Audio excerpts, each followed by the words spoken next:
On the bottom of my shoe. Okay, so 2.3.1. Yes. Wait, we'll go over there.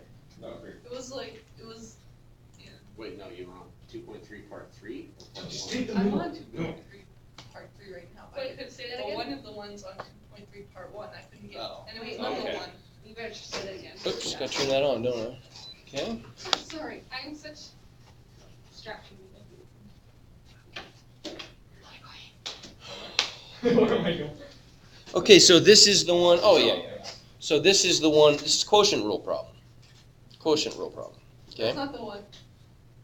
They're all That's gonna be different probably. 2.3, That's not practice the one. one. The one I had, it was quantity theta plus 1 of times cosine theta, and you have to find the derivative.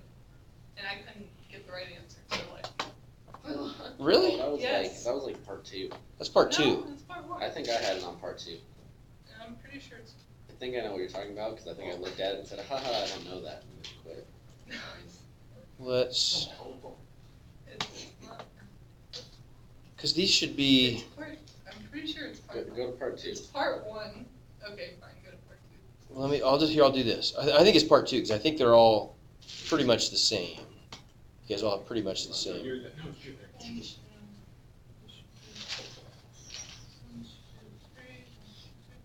Oh, that's not what I want to do. Cancel. Creating assignments. This thing's getting in the way. Yeah. Create I wanna assignments do- remotely, 'cause that would be way more I want to do this. Oh, yeah, it is part 2. Okay. So, that one. Yes. Okay. All right. So let's have a look here. So how do we do this?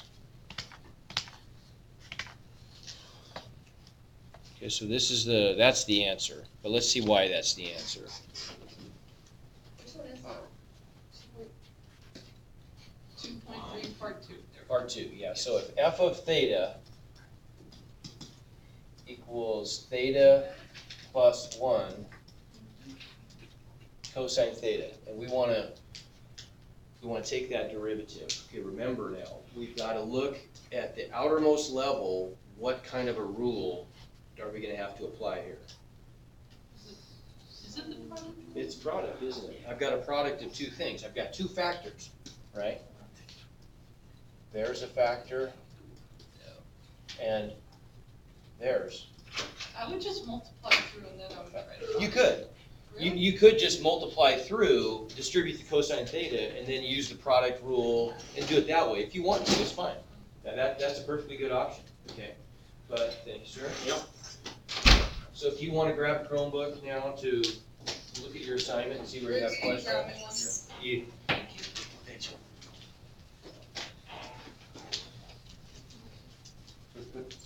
Right, I'll- Okay, so we're going to use a product rule here, right? So let's write the product rule down. So the derivative with respect to x of u times v is what? U, D, V, So v prime plus U prime, u prime v or v prime, whatever you want to, it doesn't matter either way, right? Okay, so our u would be the first factor and our v would be the second. Agreed? So we'll call this one u and that one v. So then f prime of theta is just going to equal this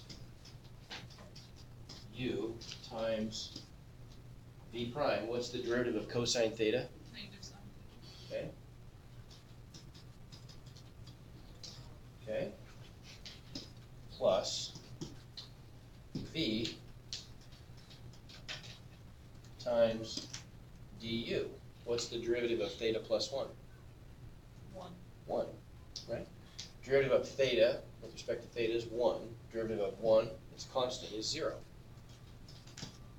Okay, so that's our answer, right? But isn't right now theta x essentially? Yeah. Is it x plus 1? Okay. This time we're using thetas instead of x's. That's fine. So in our answer, we probably want to put the positive term first. You wouldn't have to, but it's cleaner if you do. So we just write this as cosine theta minus, let's pull the minus out front of that term, minus theta plus 1 times sine theta. If you distributed the sine, it's fine, doesn't matter. It would work, I'll take it either way. Thank you. Okay. Yep, that's it.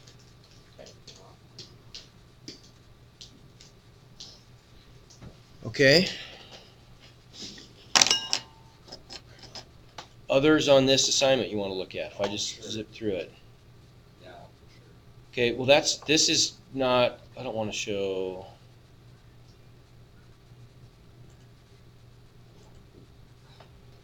So that's just quotient rule, right? So what's u? Sine x, v is x, and I just do the quotient rule. Okay, you guys can do that. All right, so the quotient rule, remember what that is. That's all I'm gonna have you guys do the problem, but you remind me what the quotient rule is. The derivative with respect to x of u over v is what?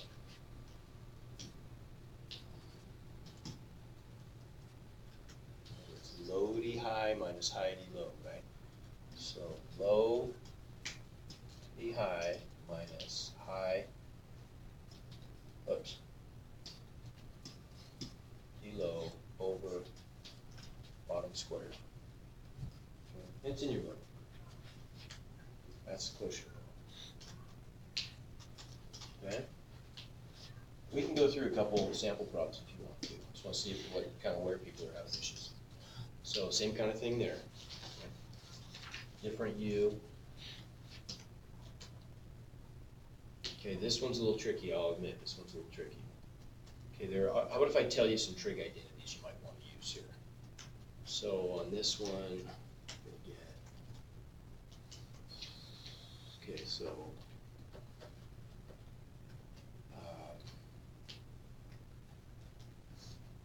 okay. The online needs, how you do What's that? oh, never mind, just. Okay. So if you got something, here's a couple things you could use. So you know that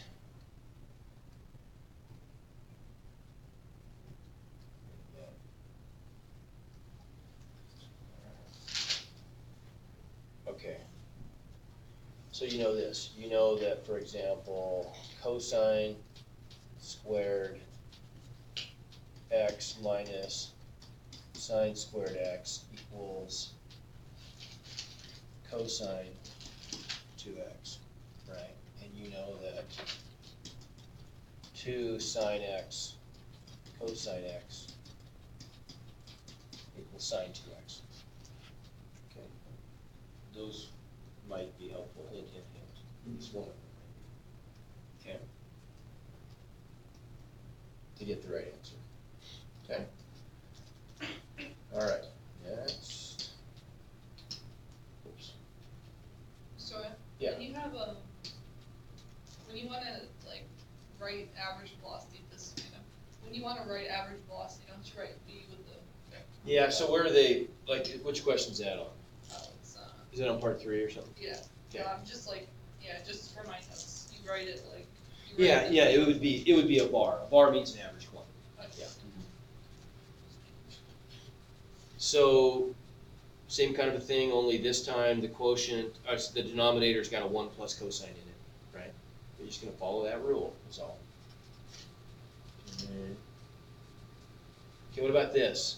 Let's go through one like this. How about? Let's go through one like this. So let's say we want to do, say I've got y equals tangent x, and I want to calculate the second derivative. So what do I have to do? First derivative, okay. So y prime equals what? What's the derivative of tangent? square x. Okay. Oh, you know what? We can't do this one till in about a week or less, but can't do that. I gotta pick a different one.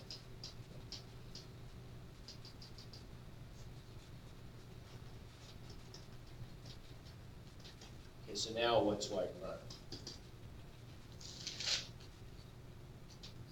Derivative secant. Secant x, tangent x, okay, and so what's y double prime gonna be a derivative of here? What rule, I'm just taking the derivative of the derivative, right? So what rule is gonna apply there? It's gonna be a product, isn't it? I got a product of two factors, two different trig functions. So this is like u and that's like v. So y prime is just gonna equal u times v prime, which is what? Derivative of tangent is what? Good, secant squared x plus v times the derivative of u. What's the derivative of secant?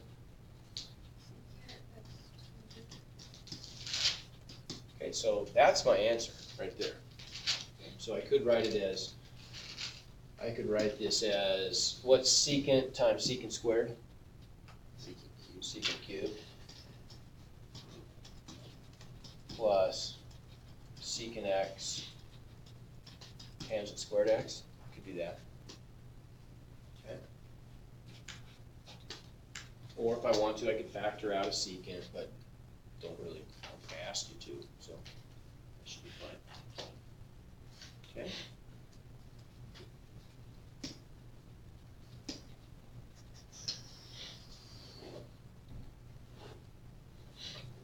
So yeah, this one just asks you to take a bunch of derivatives, but this is actually a really easy one, right?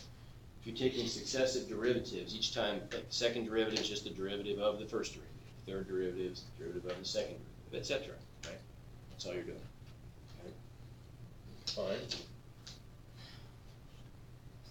Okay, what are they asking for here?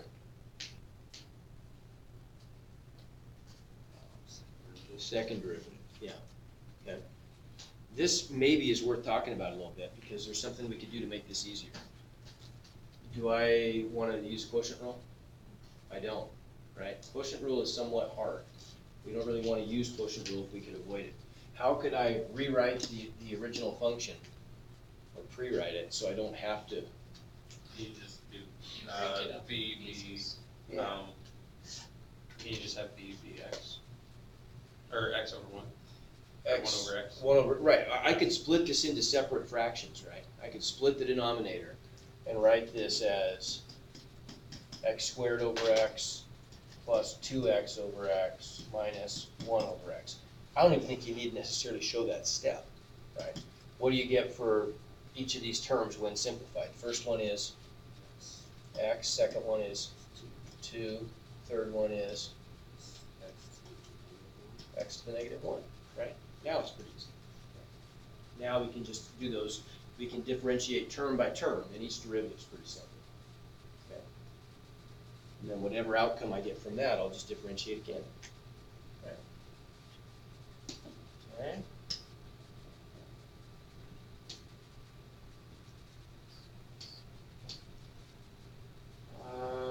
Okay, so this one's a little bit tricky in a sense. I mean, the question's pretty simple. What are they asking me to do here? Next derivative. Find the next derivative. They're giving me the second derivative, and I'm asked to find the third derivative. Do I know what the original function was? No, not really, do I? Right? But do I need it? No, because the third derivative is just the derivative of the second derivative, right? Now later on, second half of the class, we'll learn how we could work backwards and find the original function. Okay, same kind of a thing here. What am I doing here essentially? Taking two more steps down the line, right? Differentiating twice. Okay. And that was it for that one. Okay. I'm wondering if maybe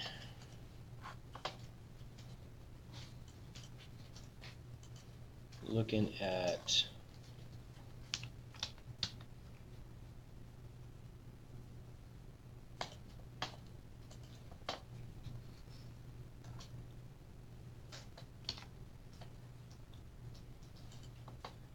let's see, how about this guy?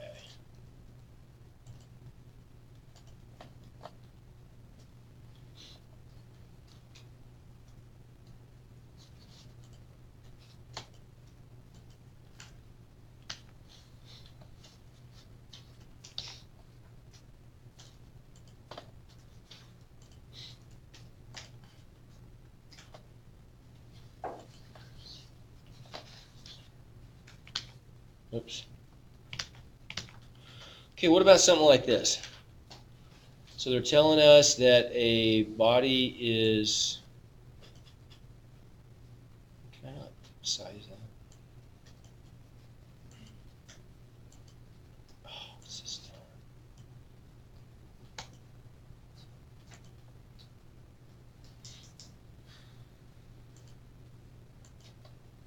Serious.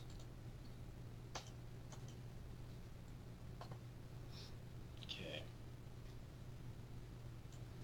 There we go. Let's do that. Oh, it doesn't do what I want anyway, of course.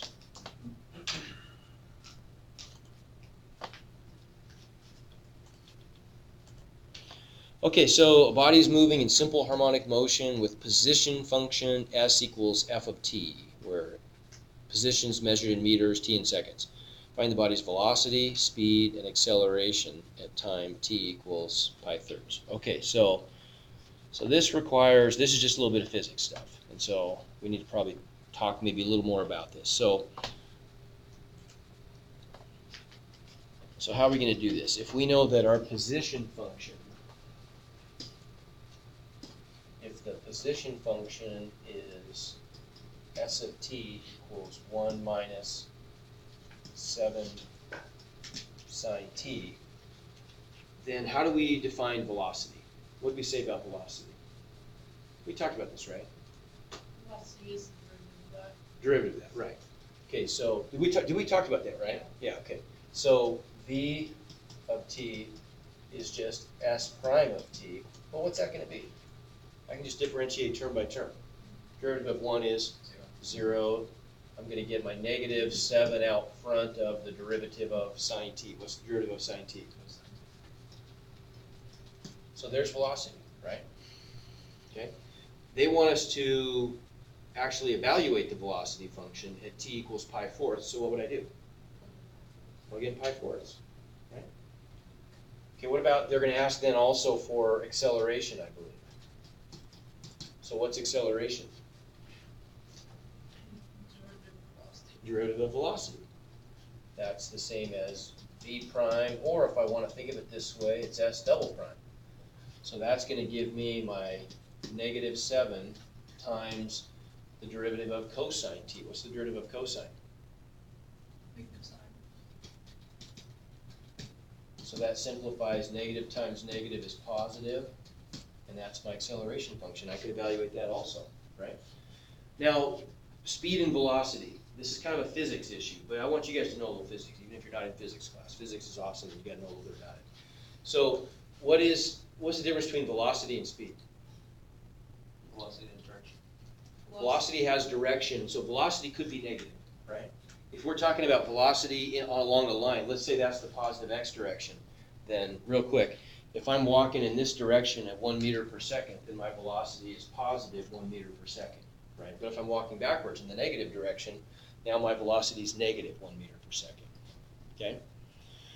Velocity can be negative because it's a vector. It has both a number and a magnitude. I mean, a magnitude and a direction associated with it. What about speed, though? Speed cannot be negative. Yeah, speed is it's what we call a scalar. It's not. It can't be negative. It's always positive. So if I'm walking 1 mile or 1 meter per second, that's my speed, no matter what. It's like when you look at a speedometer, it doesn't tell you when it's negative if you're just going. Like when I'm going east and I get one reading, if I turn around and go west, my speed, if the cruise control is on, is going to be the same both times, right? So then speed would just be the absolute value of velocity. That's it. Okay? Questions on that? Okay. So if velocity is already positive, then speed and velocity are the same. If velocity is negative, speed would be its opposite. Okay. Can I erase this? Okay.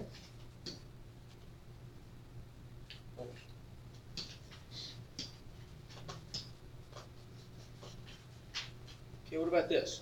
Right? So what this has to do with then is interpreting a graph that has, this is a good question, right? This has to do with interpreting a graph, but in order to interpret the graph, you kind of have to have some idea about derivatives and what a function looks like compared to its derivative. Okay, I can't remember, sometimes I get the physics and calculus mixed up. I have to look at my notes, but you can be my notes, tell me. How much have we talked about the shapes of graphs in here? I can't remember, calculus. We did- A little bit, right? So we did something like this, right? We said, if, for example, let's call this a position time graph. For example, if this is my position time graph, right? How would that look if I were to draw a corresponding velocity time graph? Right, so let's say right beneath that, we did velocity as a function of time. What's it gonna look like? What do you think? No? Because what did we say, how does velocity relate to position? Velocity is what? Velocity is the derivative of position, and derivative on a graph stands for what? It represents what? What's the derivative? Slope, right? Derivative So it represents starts slope. positive and just goes flat. Yeah, so the velocity graph's pretty boring. It just looks like that. You see that? Okay. Well, we could go one step further now, because we know that acceleration, one step further than we did before, we know that acceleration is the derivative of velocity. So that's gonna be the slope of the velocity graph, right? So what's the acceleration graph gonna look like? It's just a flat line at x, or y equals 0. Yeah, the acceleration is just gonna look like that, isn't it? Because the slope of this line is 0 everywhere. Everybody get that? If you don't get that, pause and look up, because that's kind of important. Right? Everybody see that? So now I'm gonna change these a little bit. I want you guys to fill in the blanks. Okay, so this time I'm gonna give you this is my position graph. Say it does this. What's that gonna correspond to in terms of a velocity graph? Keeping in mind that velocity is the derivative of position. The line, And the velocity would be. Okay, so yeah, if we look at the tangents, the slopes of the tangents are increasing, right? So the slope of the curve is increasing, starting off at 0. And so this one's just gonna look like that, isn't it? Okay. So then what's the acceleration gonna look like? it's gonna be the straight line up 0. Yeah, this is a constant positive slope, and so acceleration is just gonna look like that, right? Okay.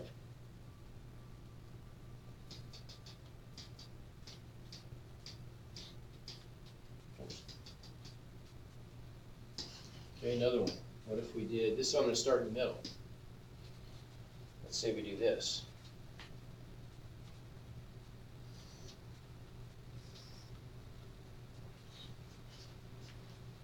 By the way, that's physically impossible. Right? Pretend it's not. What's that gonna look like? Which one's easier to find, position or acceleration? Acceleration, yeah. What's acceleration gonna look like here? What do you think? Maverick, what's the first part? This is really in two parts, isn't it? So what's that first part gonna look like? Acceleration is a derivative of velocity. Right, so the value of acceleration is gonna equal the derivative of velocity. What can you tell me about the derivative of that function from there to there? Being the slope. It's constant positive, isn't it, right? So acceleration would look like that, right? And then what about there? Derivative is the slope. 0. Yeah, so it's gonna look like that. Now, how do they connect though, at that point? Right, so what can you tell me about the derivative there? Aha, it's a sharp corner. Do derivatives exist at sharp corners? No, so I would have to do this. I would have to put an open circle there, right? Okay, now this is the harder one. Let's work backwards. This is the trickier one, is what's the original function gonna look like? So we wanna draw a function whose slope is starting at 0 and increasing. So it's just a little swooper and then it goes at a consistent angle up, Like that, maybe, something Yeah. like that? and then a consistent Then it angle up. From the one. Okay, yeah, and from there, let me make that just easier to draw for me. How about if I go like this? Wow, same thing. That instead, right? So at that point right there, now it's gonna do what? And then just like a straight line. It's gonna keep that slope, isn't it? Yeah. Right? Whatever the slope is right there, it has to maintain that slope. It's gonna keep that value, so it looks like that. Everybody see that? Okay? Does that help? Okay. So isn't that just basically different ways of representing the same information? Different ways of telling the same story. Yep. What does it mean when it says the body versus direction? Okay, so yeah, let's look at that. So what would it look like to reverse direction? The sign change, Signs of what would change? the, It's The X reversing value. direction. or the Y value. Not necessarily, because What do you mean now, by- let me ask you this, so if I'm walking in, let's say this is 0 and that's the positive X direction, right? That's how I'm measuring my position. It's positive, it's 0, it's negative. So my position function, S changed signs, but I didn't switch directions. What would I have to do if I'm walking in this direction? What does it mean for me to, what was the word they used to? Reverse. Reverse directions. What do I have to do to reverse directions? Decelerate. then Stop, accelerate back. go this way, right? Make sense? So what does my velocity have to do then? What about my velocity has to change? Has to go to 0. Well, okay, but let's just say we're doing this non-physically, so we can instantaneously, because they're graphical. What does it mean for me to go from there to there? What about, my velocity is gonna be, it's gonna go from positive to negative, right? Okay. So that's gonna look like, the simplest way to draw that would be, I'm just gonna go from there down to there, right? Do you agree? What's that look like in terms of position? What happened there? It's just go up, down. Sharp corner, consistent, Yeah. go down, right? Something like that? See what I'm saying? And then with the acceleration, still be just a straight line, 0. With the, With a hole. with a hole, yeah. Okay?